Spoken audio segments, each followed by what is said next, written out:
Hi guys, welcome to my channel women's world, this side Pratima. So आज के video में मैं आपसे शेयर करने वाली हूँ एक ऐसे टॉपिक के रिलेटेड जो कि बहुत इंपॉर्टेंट है। तो गाइस, टाइटल पढ़ के आपको समझ में आ ही गया होगा। आज मैं आपसे बात करने वाली हूँ टेम्पर टैंट्रम्स की। और अगर आपका बच्चा भी आप पे बहुत सारे टैंट्रम्स थ्रो कर रहा है तो आप कैसे अपने बच्चे के साथ डील करें, कैसे आप अपने बच्चे के टैंट्रम्स को इंकरेज ना करें, कैसे उसे इग्नोर करें और कैसे आप अपने बच्चे को काम डाउन करें, ये सारी बातें मैं आज आपको डिटेल में बताऊंगी।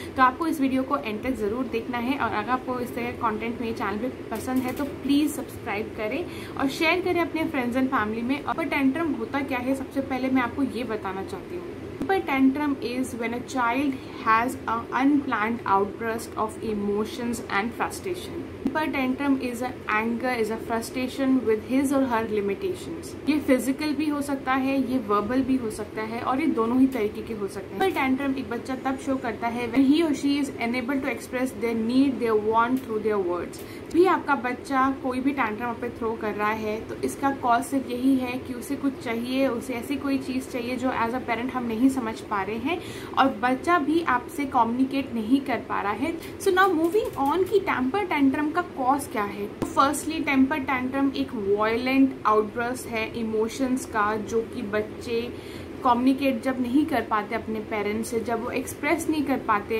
थ्रू देयर वर्ड्स कि उनको क्या रिक्वायरमेंट है, उनकी क्या नीड है, तब वो टैंट्रम्स थ्रो करते हैं। फ्रस्ट्रेशन, टायर्डनेस और हंगर, ये तीन ऐसे मेन कॉज हैं जिससे टेम्पर टैंट्रम बच्चों के अंदर डेवलप होता है।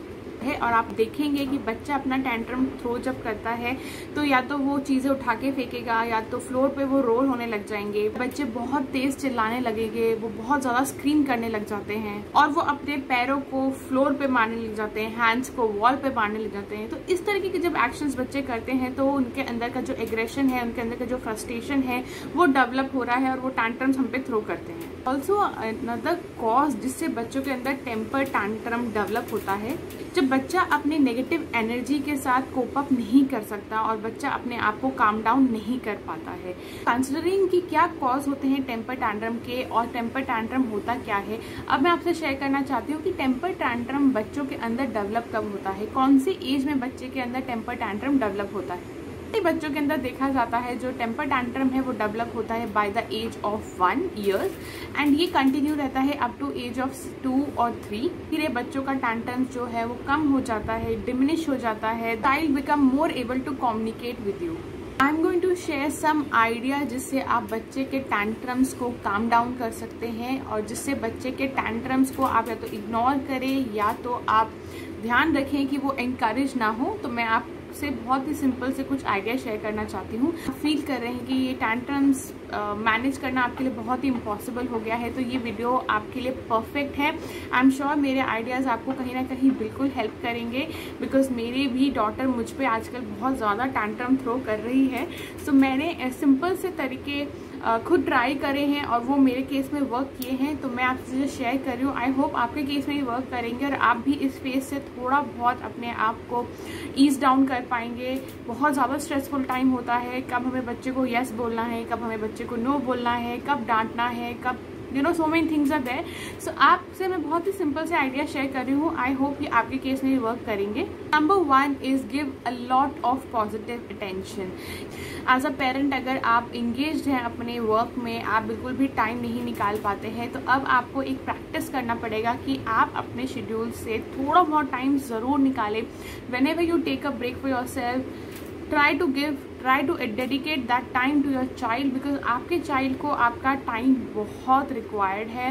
जितना पॉजिटिव अटेंशन आप अपने बच्चे को देंगे, आप नोटिस करेंगे कि बच्चा बिल्कुल भी टैंट्रम्स नहीं थ्रो करेगा, वो चीज़ों को भी अंडरस्टैंड करेगा और सारी चीज़ें बहुत ही स्मूथली वर्क करेंगी। Secondly, try to give your child control on small things. हम अपने बच्चों को हर चीज़ के लिए मना करते हैं, ये भी एक गलत हैबिट है। आप बच्चों को भी कंट्रोल दीजिए कुछ चीज़ों के ऊपर। Number 3 is keep of. कोई भी ऑब्जेक्ट उनके हाथों से या उनकी आँखों से दूर करना है। You have to keep things away from their side and from their reach. ऐसी चीज़ दूर करनी है जिसको लेके बच्चा बहुत ज़्यादा जिद करता है और जिससे नेचुरली बच्चा आप पे टैंट्रम थ्रो करता है। Number 4 is distract your child. जब भी आपका बच्चा टैंट्रम थ्रो करता है तो आप बच्चे को डिस्ट्रैक्ट करिए, जो कि जनरली हर पेरेंट करते हैं, बट आप किस चीज़ से डिस्ट्रैक्ट कर रहे हैं वो यहाँ बहुत मैटर करता है। हम बच्चों को एक ऐसे चीज़ों से अडॉप्ट करा देते हैं जो कि हम लेटर ऑन फील करते हैं कि वो एक गलत आदत लग गई है। So now you have to take a right decision कि अगर आप अपने बच्चे को डिस्ट्रैक्ट कर रहे हैं तो ऐसी चीज़ से डिस्ट्रैक्ट करें जिसको वो अडॉप्ट ना करे। एग्जाम्पल के तौर पे जैसे बच्चा किसी चीज़ के लिए जिद कर रहा है तो हम उसको मोबाइल पकड़ा देते हैं कि ठीक है तो थोड़ी देर कार्टून देख लीजिए। सो वो मोबाइल, अब वो हमेशा टैंट्रम थ्रो स्पेशली मोबाइल के लिए ही करेगा। तो जब भी उसे मोबाइल देखना है वो टैंट्रम थ्रो करेगा, तो उसको ईज डाउन काम डाउन करने के लिए आप उसे अपना मोबाइल पकड़ा देंगे।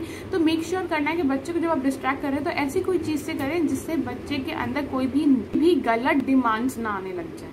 Number 5, help them to learn new skills. सबसे सिंपल आइडिया, बच्चों को डिस्ट्रैक्ट करना उनके टैंट्रम से, उनको कुछ ना कुछ नए स्किल्स सिखाइए, उनको पेंटिंग करा दीजिए, ब्लॉक्स के साथ प्ले करने के लिए बोल सकते हैं। तो ऐसी बहुत सारी एक्टिविटीज़ आती है जिनसे आप बच्चों को डिस्ट्रैक्ट कर सकते हैं। Lastly, consider the request when child need something. So ये एज अ पेरेंट हमको समझना पड़ेगा कि जब बच्चे को कोई रिक्वायरमेंट है, वो एक्चुअली अगर नीड है उस चीज़ की, तो हमें उस चीज़ को फुलफिल भी करना चाहिए। हम हर चीज़ के लिए बच्चे को मना करें, हर चीज़ के लिए बच्चे को नो कहें, वो चीज़ बिल्कुल भी सही नहीं है। लास्टली मैं आपसे शेयर करना चाहती हूँ बहुत ही इंपॉर्टेंट पेरेंटिंग टिप्स कि एज अ पेरेंट हमें क्या नहीं करना है जब बच्चे हम पे टैंट्रम थ्रो कर रहे हैं। Number 1, never lose your patience. आपको अपना पेशेंस कभी भी नहीं खोना है जब आपका बच्चा आप पे टैंट्रम थ्रो करे। Candy, don't hit your child. आप अपने बच्चे को कभी भी हिट ना करें जब वो आप पे टैंट्रम थ्रो करे। अगर आप ऐसा करेंगे तो वो बच्चे की एक आदत बन जाएगी जो कि एक नेगेटिव बिहेवियर डेवलप करेगा। तो मेक श्योर आप बच्चे पे कभी भी हाथ ना उठाएं जब। Thirdly, don't question your child at the same time. Fourthly, don't react or overreact on tantrums. आपका बच्चा जब भी आप पे टैंट्रम थ्रो कर रहा है तो आप उसको लेके कभी भी ओवर रिएक्ट ना करें या ओवर एक्ट ना करें, जो कि एक नेगेटिव बिहेवियर को भी इंकरेज करता है। Fifthly, don't raise your voice. Guys, ये बहुत इंपॉर्टेंट पेरेंटिंग टिप है कि जनरली हम पेरेंट अपने बच्चे के ऊपर तेज़ आवाज़ से बात करते हैं। जब अदरवाइज भी बच्चे को अगर हमें किसी चीज़ के लिए मना करते हैं तो हम चिल्ला के बोलते हैं। गाइस, ये बहुत ही गलत हैबिट है हम पेरेंट्स के अंदर, जो कि हमें चेंज करनी चाहिए। आप अपने बच्चे के ऊपर कभी भी तेज़ आवाज़ में बात ना करें। Calm down yourself first and then speak to your child जब वो काम डाउन हो जाए। 6, try to deal it with love, smile and warmth. Next is ignorance is the best strategy. And lastly, don't lie to your child to head off a tantrum. बहुत बार ऐसा होता है, हम अपने बच्चे से प्रॉमिस कर देते हैं, ओके आप टैंट्रम्स मत थ्रो करिए, या आप इस तरीके से मत करो, मैं आपको चॉकलेट खरीद के दूंगी, या मैं आपको साइकिल खरीद के दूंगी, एंड लेटर हम उस प्रॉमिस को फुलफिल नहीं करते तो बच्चे को बहुत हर्ट फील होता है। तो इस बात का आपको बिल्कुल ध्यान रखना है, आप बच्चे से कभी भी झूठ ना बोले, कोई भी फेक प्रॉमिस ना करें उसके टैंट्रम्स को डील करने के लिए। Guys, this is all for today's video. I hope you like it. If you do, please consider subscribing to my channel. I will see you in my next video. Till then, bye bye, take care, be safe.